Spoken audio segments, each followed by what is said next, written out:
भाई था वो पढ़ता नहीं था, कोई काम नहीं करता था, उसको माँ बहुत बुरी मानती थी और माँ बार बार कहती थी कि ये लड़की कोई काम नहीं करती है, दिन भर किताब लेकर के बैठी रहती है, ये कोई काम नहीं करती है, ये तो परिवार का नाक कटा देगी। और बार बार वो डांटती थी। एक दिन पिताजी बाजार गए और जब बाजार चले गए तो माँ ने हमको इतना टार्चर किया कि टार्चर करने के बाद हमने मन बना लिया कि आज मुझे आत्महत्या करनी है। और हमने एक कमरे में बंद कर लिया अपने को, और बंद करने के बाद मिट्टी का तेल अपने ऊपर गिरा लिया।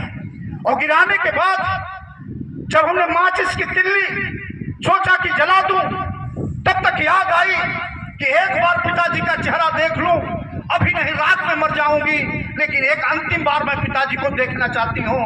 और मैं अंदर कमरे में बंद कर ली थी। मेरी माँ दरवाजा पीट पीट के कह रही थी कि मर जा कुलक्षणी, तुम रहोगी तो नाक कटा दोगी, तुम्हारे जैसे लड़की को न रहे तो अच्छा है। और इसके बाद शाम को जब पिताजी बाजार से आए तो उनकी आदत थी कि वो आते थे तो मेरा नाम पुकारते हुए आते, बेटी कहाँ तुम हो?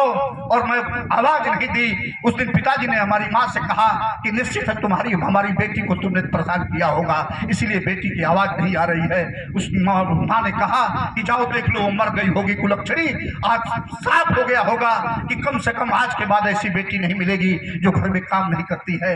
इसके बाद पिताजी गए और दरवाजा पीटे कि बेटी खोल दो दरवाजा, मैं आ गया हूँ, आज के बाद तुमको परेशान नहीं होने दूंगा, मैं जहां जाऊंगा तुमको लेके चलूंगा।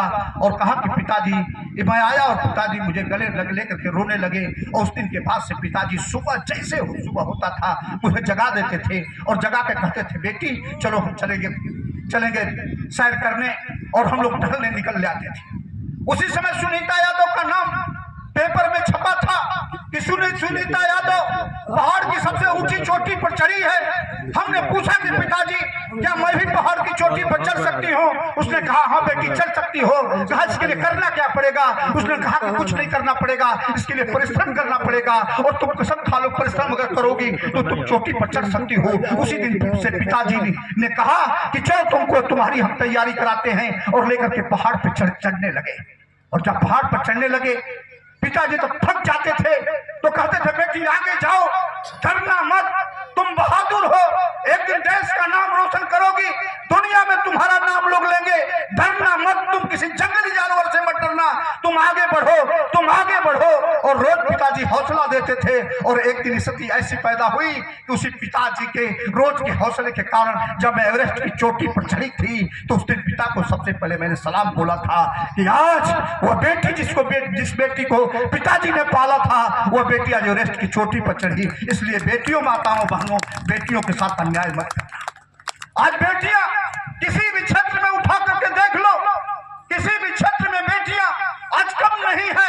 आज देख लो गांव से लेकर के, अगर गांव में सेक्रेटरी और लेखपाल आज बेटियां बन करके आ रही है, हॉस्पिटल में डॉक्टर बेटियां बन के आ रही है, प्रोफेसर बन के आ रही है, हवाई जहाज चला रही है। और इसके बाद आज सेना में भी बेटियां जा रही है, कर्नल बन के जा रही हैं। आज बेटियां किसी भी कीमत पर कम नहीं है। और आज आने वाला समय, इस देश का जो समय होगा वो समय पूरी तौर से बेटियों का होगा। और लड़कों से मैं कहना चाहता हूं खेलना कूदना बुरा नहीं। हमने एक बार कहा था, अब दुनिया के अंदर शोध हो रहा है कि जो लड़के खेलते कूदते हैं, जो उछल कूद करते हैं, उनके अंदर तरंग पैदा होती है, उनके अंदर ताकत पैदा होती है। अगर वो ताकत किसी चीज में लगा दें, शिक्षा में लगा दें, तो वो लड़के पूरी तौर से तेज होते हैं, लड़कों के अंदर भी। लेकिन वो लड़के जब खेल जैसे कार्यक्रम जब कोई होता है, कार्यक्रम में जब बच्चों को सहभागी बनाया जाता है तो बच्चों के अंदर उत्साह पैदा होता है, पूरे मन से काम करते हैं, लगन से काम करते हैं। और जब लगन से काम करने के बाद उनको लगता है कि जब मंच पर अपनी प्रस्तुति करते हैं तो लोग उनके जब परिवार और सारे लोग देखते हैं तो कहते हैं कि मेरा बेटा भी, मेरी बेटी भी इसी तरह से आगे बढ़ सकती है। उसी तरह से जब कार्यक्रम करते हैं, खेल कूद करते हैं तो उनके अंदर ताकत पैदा होती है। लेकिन उस ताकत को अगर गाली गलौज में लगा देंगे, मार झगड़े में लगा देंगे, किसी को बर्बाद करने में लगा देंगे तो वो ऊर्जा बर्बाद हो जाएगी। और उसी ऊर्जा को को अगर पढ़ाई में लगा देंगे, उसी ऊर्जा को खेल कूद में लगा देंगे, तो कोई बढ़िया क्रिकेटर तैयार हो जाएगा, कोई बढ़िया वॉलीबॉल का प्लेयर तैयार हो जाएगा, कोई बढ़िया पढ़ने वाला शिक्षक तैयार हो जाएगा, कोई डॉक्टर तैयार हो जाएगा, कोई इंजीनियर तैयार हो जाएगा।